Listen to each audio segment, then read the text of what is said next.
Project management के अंतर्गत आपने पिछले वीडियो में देखा what is financial projection, what does it contain. तो उसमें आपको मैंने बताया 3 तरह का फाइनेंशियल प्रोजेक्शंस होता है। पहला कॉस्ट एंड प्रॉफिटेबिलिटी प्रोजेक्शन, दूसरा कैश फ्लो एस्टिमेट्स या कैश फ्लो प्रोजेक्शन, और थर्ड प्रोजेक्टेड बैलेंस शीट। इसी क्रम को आगे बढ़ाते हुए आज हम लोग देखेंगे cost and profitability projection. Profitability, profit is equal to क्या होता है? सेल्स रेवेन्यू रियलाइज जो करता है कोई भी प्रोजेक्ट या कोई भी बिजनेस फर्म, उसमें से उसके अगेंस्ट जो कॉस्ट एक्सपेंडिचर है उसको माइनस कर देते हैं। तो प्रॉफिट यानी sales minus cost is equal to profit, इसीलिए इसको कॉस्ट एंड प्रॉफिटेबिलिटी प्रोजेक्शंस कहा गया। तो इसके अंतर्गत जो अगले 2-4 साल 5 साल के अंतर्गत जो बिजनेस का एक्सपेक्टेड सेल्स रियलाइजेशन है उसको एस्टिमेट करता है, और साथ ही साथ जो एक्सपेक्टेड कॉस्ट उस सेल्स के अगेंस्ट बियर किया जाने वाला है उसको एस्टिमेट्स करता है, और दोनों का मैच कराते हुए क्या रिजल्ट आएगा प्रॉफिट या लॉस फॉर्म में, इसको प्रिडिक्ट करते हुए स्टेटमेंट तैयार किया जाता है। प्रॉफिटेबिलिटी एस्टिमेट्स को अगर हम प्रेजेंट करना चाहते हैं, एस्टिमेट्स तैयार करना चाहते हैं, तो उसके लिए जो कंसीडरेबल पॉइंट्स है उसको पहले देखें। कंसीडरेबल पॉइंट्स, फर्स्ट है demand forecast. Demand forecast. Second है capacity utilisation.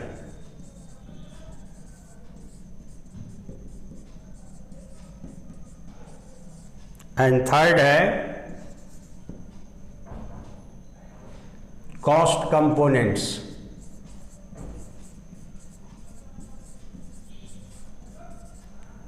Fourth provisions of Companies Act।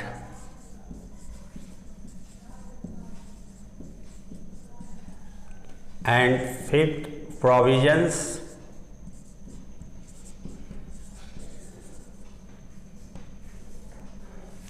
of Income Tax Act।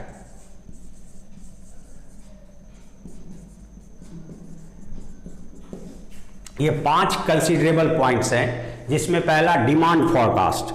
चूँकि डिमांड कितना रहने वाला है, एक बिजनेस प्रोजेक्ट जो हम लॉन्च करने जा रहे हैं उसके द्वारा जो प्रोडक्ट या सर्विस जनरेट किया जाएगा, उस प्रोडक्ट को का मार्केट शेयर क्या है, मार्केट सर्वे से जो रिजल्ट आया है फॉरकास्ट का, और साथ ही साथ जो डिफरेंट तरीके से जो टेक्निक्स है और जो कम्पिटिटिव प्रोडक्ट्स है उनके क्वालिटी, और जो हम प्रोडक्ट तैयार करने जा रहे हैं उसके क्वालिटी डिफरेंशिएशन के वजह से हमारे प्रोडक्ट का यानी उस बिजनेस प्रोजेक्ट का क्या डिमांड रहने वाला है, इसका एस्टिमेशन किया जाता है।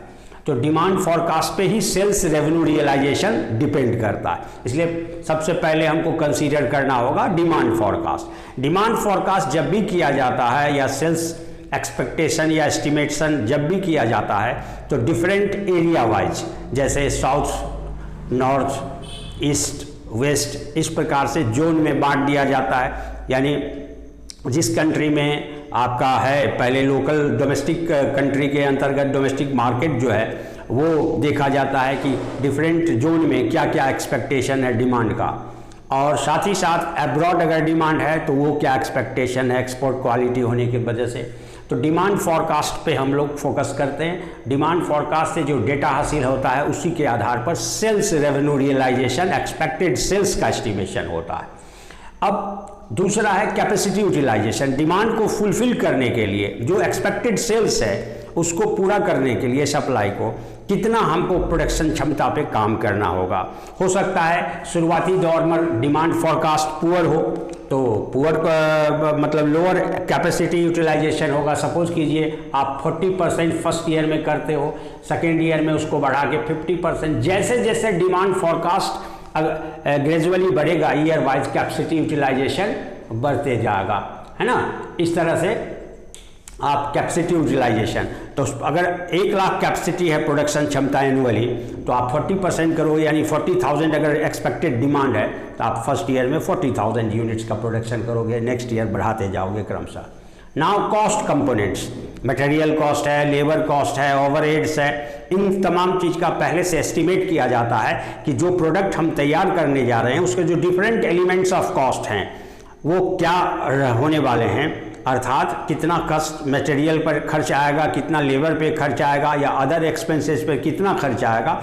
इन सबों का जो फैक्टर्स है, सब फैक्टर्स जिसको कहते हैं, जैसे मटेरियल क्वांटिटी, मटेरियल प्राइस, फिर लेबर का संख्या, लेबर का रेट, टाइम, ये तमाम फैक्टर्स को प्रॉपरली कंसीडर करते हुए एस्टिमेट्स किया जाता है और तब कॉस्ट कंपोनेंट। इसके अलावा जो यूटिलिटीज़ है लाइक पावर, फ्यूल, ये सब का कंजम्पशन, इन सबों को डिटरमाइन करते हैं। इसके साथ साथ प्रोविजंस ऑफ कंपनीज एक्ट, यानी कंपनीज एक्ट जो है वो उसके अंतर्गत जो लीगल प्रोविजंस है जिसके लिए मैंडेटरी हो जाता है एक बिजनेस प्रोजेक्ट, अगर कॉरपोरेट हाउस है तो कंपनीज एक्ट के प्रोविजंस को फॉलो करना, जैसे प्रॉफिट डिसबर्समेंट है, क्रिएशन ऑफ रिजर्व्स है, इस सब संबंध में जो कंपनीज एक्ट कहता है, लॉ कहता है, उसका भी कंसिडरेशन करना। साथ ही साथ गवर्नमेंट का जो टैक्सेशन रूल्स है, डिफरेंट टाइप्स ऑफ डायरेक्ट और इनडायरेक्ट टैक्सेस का, इसमें मुख्य रूप से जो टैक्स प्रोविजंस है, हालांकि ये स्टेबल नहीं होता, जैसे tax benefits, tax incentives, tax rate, ये बदलता रहता है सिचुएशन। तो हम एस्टिमेट्स तो करते हैं प्रेजेंट के आधार पर और पास्ट के आधार पर, आगे क्या संभावना हो सकता है गवर्नमेंट की पॉलिसी चेंज कर जाए, तो ये एक प्रकार के आप बहुत ज़्यादा कॉन्फिडेंटली नहीं बता सकते कि फर्स्ट ईयर में तो हो सकता है कि आपके एस्टिमेशन के अनुसार हो, लेकिन second year, third year, fourth year में आगे क्या होने वाला है ये बड़ा मुश्किल होता है, ये डिफ़िकल्ट टास्क है। फिर भी जहाँ तक पॉसिबल हो एक सर्टेन एजम्पशंस लेकर के टैक्स प्रोविजंस को भी कंसीडर किया जाता है। तो ये 5 पॉइंट्स हैं कंसीडरेबल, जिसको एस्टिमेट करते हुए, अनुमान लगाते हुए, इसको कंसीडर करते हुए तब हम लोग प्रॉफिटेबिलिटी स्टेटमेंट्स तैयार करते हैं। तो अब हम लोग देखेंगे format of profitability, cost and profitability statements. ये जो simple vertical profit and loss account होता है उसी तरह से वर्टिकली प्रेजेंट कर रहे हैं प्रोजेक्टेड स्टेटमेंट ऑफ पीएल, इसको प्रोफॉर्मा पीएल अकाउंट भी आप बोल सकते हो। जब भी हम एस्टिमेटेड फिगर के आधार पे प्रेजेंट करते हैं कोई भी फाइनेंशियल स्टेटमेंट या उसका पार्ट, तो वह प्रोफॉर्मा भी कहलाता है, प्रोजेक्टेड भी कहलाता है, एस्टिमेटेड भी कहलाता है।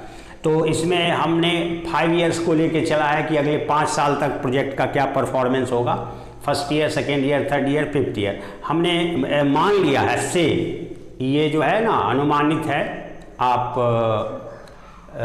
30% फर्स्ट ईयर में, चूँकि मार्केट के में का अंदाज़ा बहुत ज़्यादा नहीं है, तो 30% कैपेसिटी यूटिलाइजेशन, अगले साल 40, 50 और फिर 70 अकॉर्डिंग टू डिमांड। जैसे जैसे बढ़ेगा level of utilisation, capacity utilisation बढ़ता चला जाता है। अब हम इसी आधार पे जो डिमांड फॉरकास्ट किया उसी आधार पर कैपेसिटी यूटिलाइजेशन है, तो सेल्स, या आप इसको कह सकते हो रेवेन्यू फ्रॉम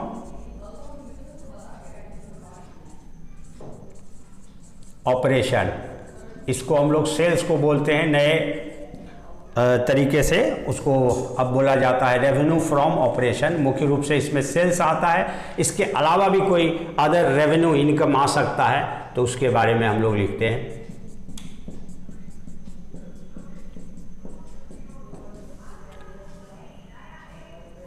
अब इस ए में, बी में हम लोग कॉस्ट ऑफ प्रोडक्शन, यानी प्रोडक्शन का कॉस्ट क्या होगा,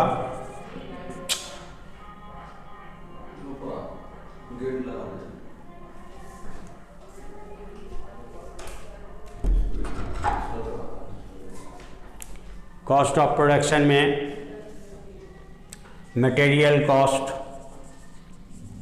पर यूनिट एस्टिमेटेड है, तो 30% कैपेसिटी पे अगर 30,000 आउटपुट है संभावित, तो 30,000 को पर यूनिट के मटेरियल कॉस्ट से मल्टीप्लाई करेंगे, फिर 40,000, फिर 50,000, फिर 70,000, इस तरह से मटेरियल कॉस्ट हो जाएगा।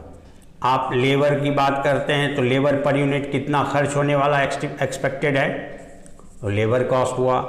ओवरहेड्स में आप ऐसे रख सकते हो जैसे पावर एंड फ्यूल, इसके अलावा wages and salaries, other factory expenses, administrative expenses,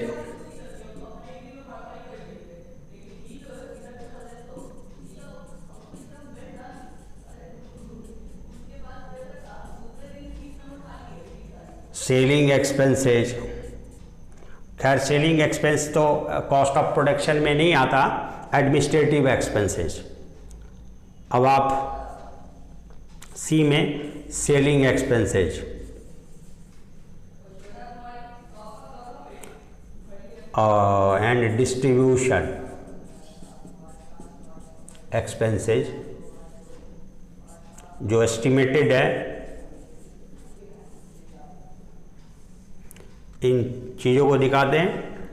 फिर डी, सेल्स में से ये सारे कॉस्ट को जब घटा दिया जाता है तो profit before interest and tax, तो ये आ जाता है आपको। जब बी और सी जो दो कॉस्ट है उसको ए रेवेन्यू से, इनकम से माइनस कर देंगे तो क्या आ जाएगा? Profit before interest and tax. अब ई में हम लोग इंटरेस्ट चार्ज दिखाते हैं, इंटरेस्ट ऑन लोन्स। इसमें दोनों ही प्रकार के लोन्स हो जाते हैं, टर्म लोन और प्लस वर्किंग कैपिटल लोन, है ना।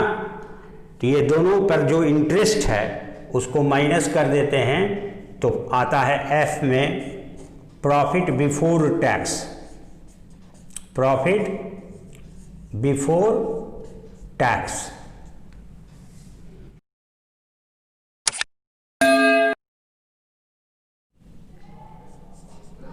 जी में हम लोग प्रोविजन फॉर टैक्स,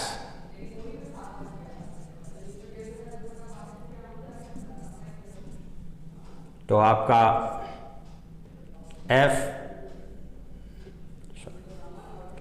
एच में आ जाता है नेट, इसको नेट प्रॉफिट आफ्टर टैक्स बोलते हैं या पैट।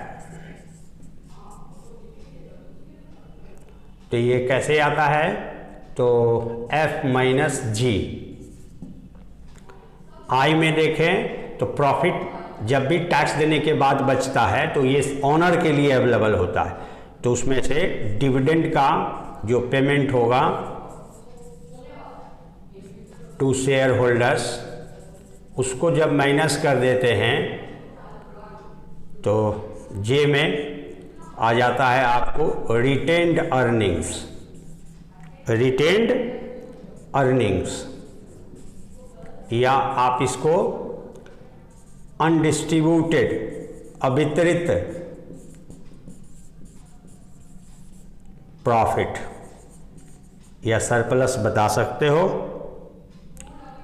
तो ये आ जाता है आपको एच माइनस आई। ओके, इस तरह से अगले 2, 4, 5 साल जो भी जितने भी पीरियड का प्रोजेक्शन किया जा रहा हो उस तरह से हम लोग प्रॉफिटेबिलिटी एस्टीमेट्स को प्रेजेंट करते हैं। ओके,